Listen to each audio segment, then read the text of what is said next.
कोल्हापुरातील राजाराम बंधारा इथं चोरीचं साहित्य विक्रीसाठी आलेल्या सुनीता उर्फ बारकी गोसावी, नानूबाई गोसावी तसंच रिक्षा चालक अण्णासाहेब चौगले, संजय सरवदे अशा चौघांना स्थानिक गुन्हे अन्वेषण शाखेच्या पथकानं सापळा रचून अटक केली। त्यांच्याकडून 8.5 लाख रुपये किमतीच्या मोटरच्या केबल, कारखान्यातील जॉब आणि सॅनिटरी वेअर दुकानातील साहित्य जप्त केलंय।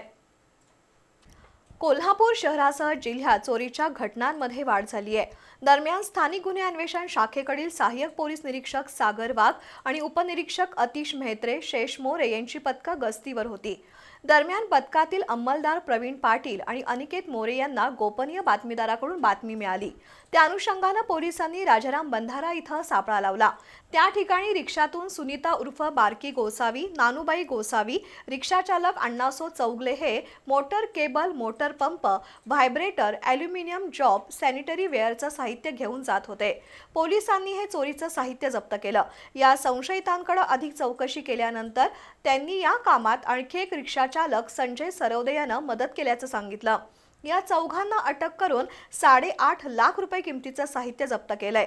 ही कारवाई अंमलदार प्रवीण पाटील, सचिन जाधव, वसंत पिंगळे, संदीप पाटील, विनायक चौगले, नवनाथ कदम, संजय हुंबे, अनिल जाधव, संजय पडवळ, अरविंद पाटील, महेश आंबी यांनी केली।